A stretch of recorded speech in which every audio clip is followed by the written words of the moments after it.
as part of the journey to net zero, we needed to understand the context that we're in, and this roundel that you've seen in the middle was shown earlier on, and you can see that waste and water is about 5% of the overall emissions from the NHS, and that shows you our part and what we can do. But the other interesting thing about the waste aspects is that we go across many structures within an NHS organisation, so we're actually cutting across. So it's not only waste, we will be involved in clinical and medical decisions about the products that they buy, and I'll come back to that later. So a quick look back, what could possibly go wrong? Well, I've been in waste for probably 30 million years, and everything was all very quiet up until about 4 years ago when pandemonium broke out. We had first was a company that failed, and we lost 30% of our ability to process waste overnight for the NHS.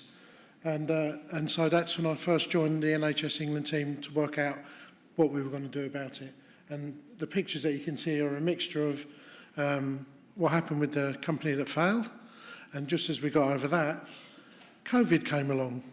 And the orange bags you can see is our ability to turn waste into orange bags was quite immense, actually. Sorry, this is a classic Liam Hogg graph. I used to present this to the Cabinet Office on a weekly basis when we were trying to understand what was going on, both with the company that failed and with COVID afterwards. And there's a few lines that you can see. So if you look at on the left-hand side at the bottom, you can see the pre-COVID waste line, which is like that yellow dotted line. So we were producing around about 200 tonnes of infectious clinical waste every day, pre-COVID. Then you can see the COVID line, the orange dotted line, which you can see in the middle of the graph, and that's where at times we were producing 600 tonnes of clinical waste per day, and our ability to process it was only 400. So we had a real problem. But the problems were actually worse than that.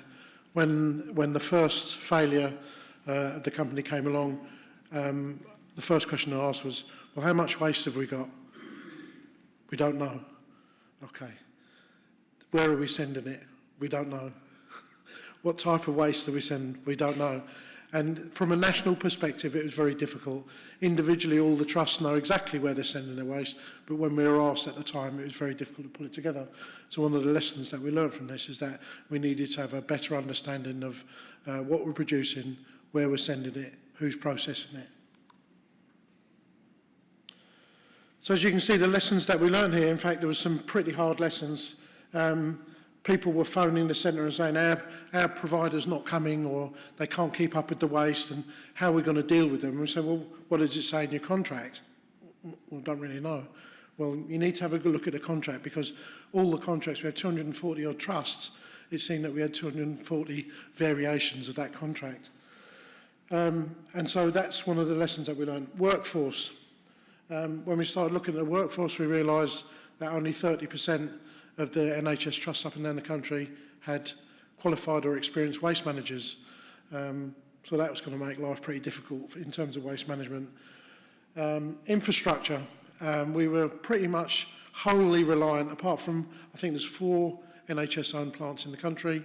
The rest of it was all going externally, and we were in the hands of external companies, who, by the way, did a magnificent job. They couldn't keep up, and they never could keep up, because we were producing 200 tonnes a day more than the capacity that they had, and the capacity they had was at least double what our normal percentage was. We also, as you see, this Estates Net Zero delivery plan, that came along and that set us in a direction in terms of net zero by 2040, which will set out a whole series of challenges.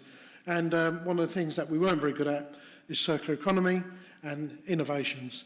And that was something that we wanted to build in to waste as we went forward. So we produced 3 documents. The NHS Clinical Waste Strategy is a 10-year waste strategy which was reviewed annually. And the strategy is designed to help us implement HTM 0701. Now, HTM 0701 is not new. This is about the 4th or 5th variant of that. And this time we wanted to make a difference because we didn't seem to be following HTM 0701 very well before COVID.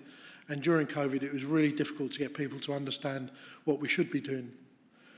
And the last thing that we've done is we've produced a carbon calculator, because one of the things that we realised is to get to net zero carbon, we had to stop talking about tonnes of waste and talk about the carbon emissions that those tonnes of waste actually create. So we've actually created a series of carbon factors that you can apply to the waste streams within the ERIC returns, and that will calculate what your carbon from waste is. And the goal is to reduce carbon from waste. So as you can see in the strategy and the HTM are completely intertwined. And we wanted to do that because we felt that previous HTMs were very technically based. And if you're a techno geek like me in Anorak and you've been into waste management, it's thrilling to read the 200 pages that's in there about technically what is waste and all the things you can and can't do with it. But actually what's really important is that everybody understands what it is, because waste isn't generated by the Estates and Facilities team. Shock horror. It's not even generated by the waste porters. It's actually generated by clinical and medical staff, and some of it is generated by our patient visitors. And so, you know, one of the things that we realised is that we've probably been speaking to the wrong people about the wrong things. So both the strategy and the HTM concentrate on three main themes, which is net zero carbon, resilience and productivity. And within those themes, there's 6 strategic areas that we're looking at. Data, workforce, compliance, if I can read it, commercial, infrastructure and sustainability. It's my slides, I should have read it. My glasses are not as good as it could be reading this. And what we want to do is to link the HTM, the strategy together, so it actually comes as a bit of a working document, and it will help waste managers communicate to the right people in the right way at the right time.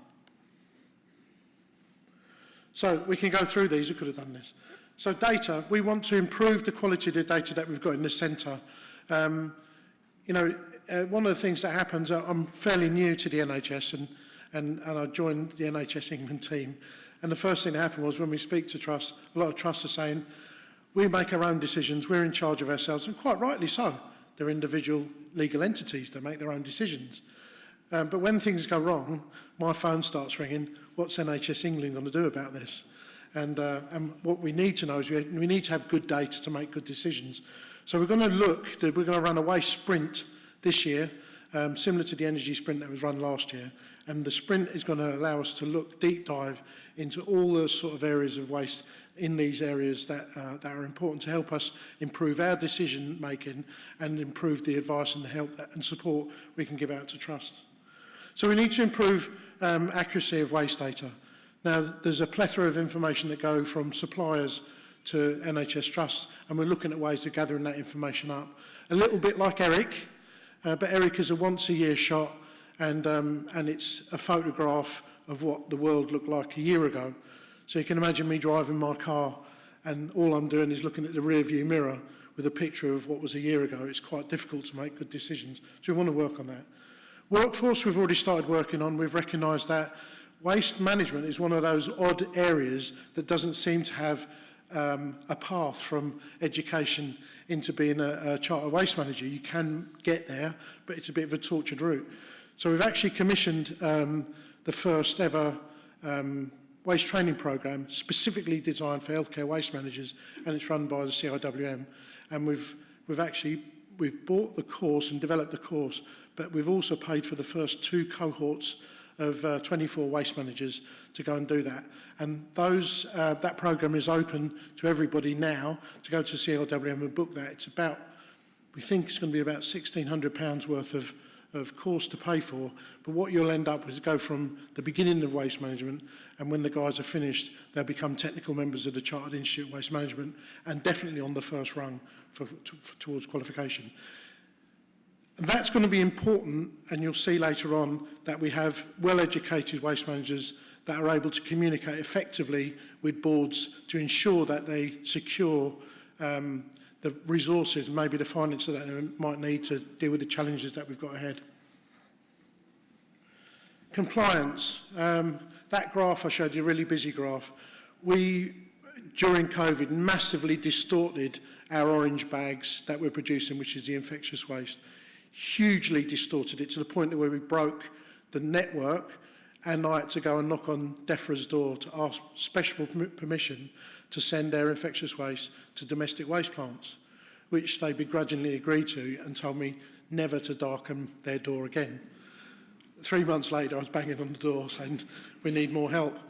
But equally, it was recognised that whilst they were there to help us then, it's really up to us to organise our house to make sure that we deal with things like this. And now we've had a massive company failure and a pandemic, we can't unknow that. So we have to build it into future planning. Commercially, these roundels are really interesting. And sorry that Glenn, classic Liam Hogg diagram, you can't read it. But I don't want you to read it. I want you to see the spikes. They are variations in cost per tonne that we're paying for various waste streams across the whole of the network. And that's really interesting. So some people will pay more because they're picking up small amounts of waste, but there's actually a massive diversity in terms of the costs that we're paying for the similar collections that we're getting up and down the country. So we want to go and understand that. Infrastructure. So one of the things that we did on the left-hand side here, you can see the red dots are the secondary care sites. The yellow and the orange dots are where the treatment centres are. And as you can see, there are quite dark areas as you look around the country. The north and northwest, East Anglia and down in the southwest, we recognise that we're travelling an awful long way to dispose of our waste streams. And when we're talking about net zero, that will become important. So what we're looking at is to bring innovation in, to bring maybe on-site treatment facilities where they're best suited. And then sustainability. Some really cool programs out there. There's 3 main things that we want to do in the first part of our delivery to net zero, which I'll come on to. And one of them is to improve on the reuse programs that are out there. In recent times, what we've been doing with walking aids is that when we've given the walking aids out and people bring them back, we've been throwing them in the bin.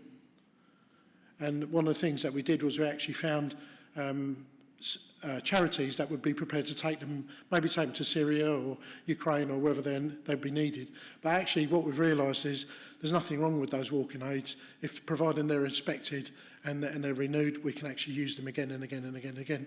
And actually, so there's now a national programme being developed for the reuse of walking aids. That's the start of many things, and that's how we need to be. Sustainability is not something new. Some people have been doing it for 10,000 years, Aborigines. You know, we just need to relearn the things that we need to do and that maybe our grandparents used to do instead of throwing things away. So the strategy is also sets down a timeline to take us towards net zero.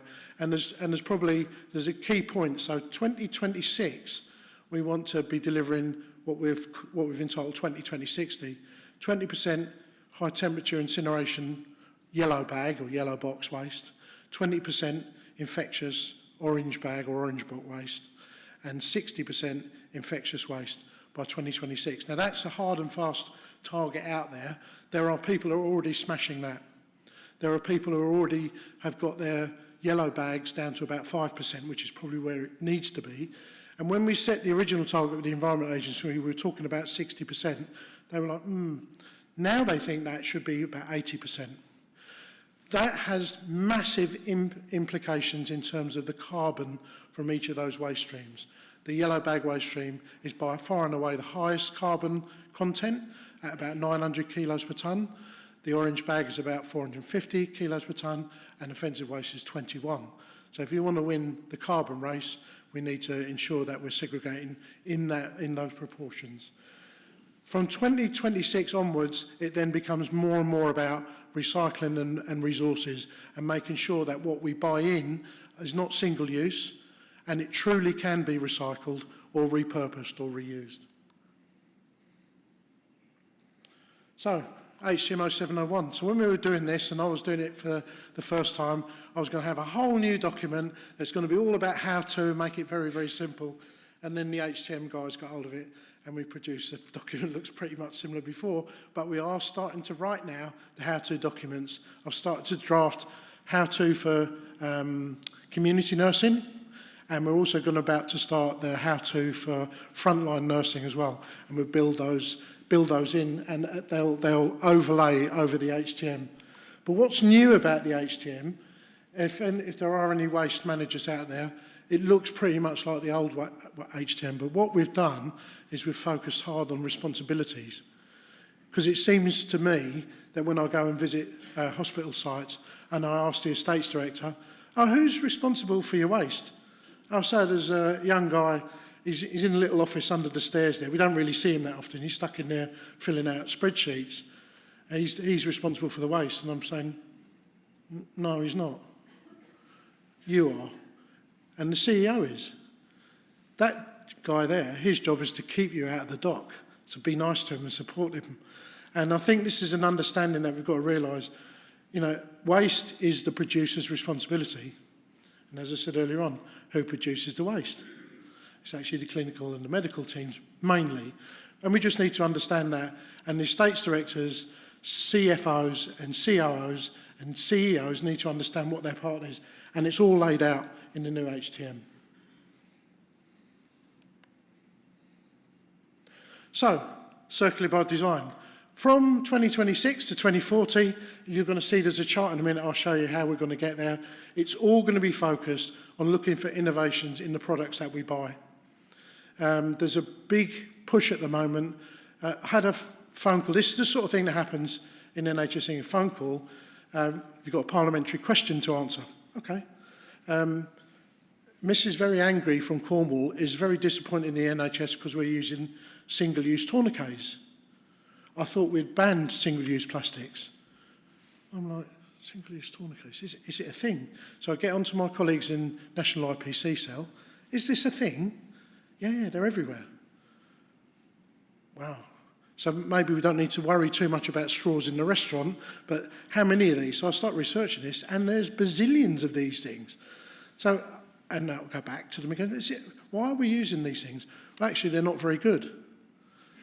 Sorry?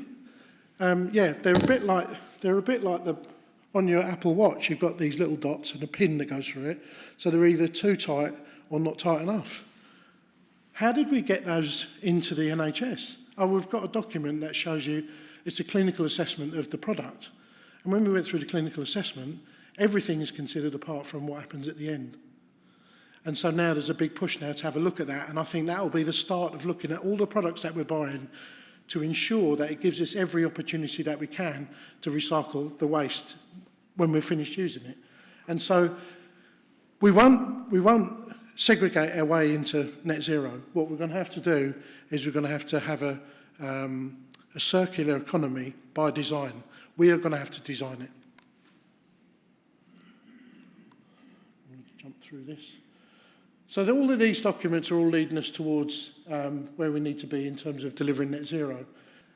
So what we're now doing from the ERIC data, we're able to calculate who's generating what carbon and where. So we're starting to work with regional delivery groups and with waste managers to work out who needs to do what and when. So we're actually becoming much more focused about where we're going with this. And I just wanted to show you this. So this is the graph, and I'll finish on this. The 2023 figures are very preliminary because the ERIC data this year has gone out in 2 hits, so we're just making sure we mop that up. The light blue bars of how we need to get to net zero, and you'll see from 2021 to 2026, the jumps are quite steep and then it flattens out. And that flattening out is to show that's going to become very, very difficult because we're going to have to work together to make sure we get the right products in so we're able to recycle it, because the Environment Agency wants us to stop burning stuff. They want us to treat clinical waste, and then once it's treated and it's inert, to pull the metal and the plastics out of it. Thanks very much.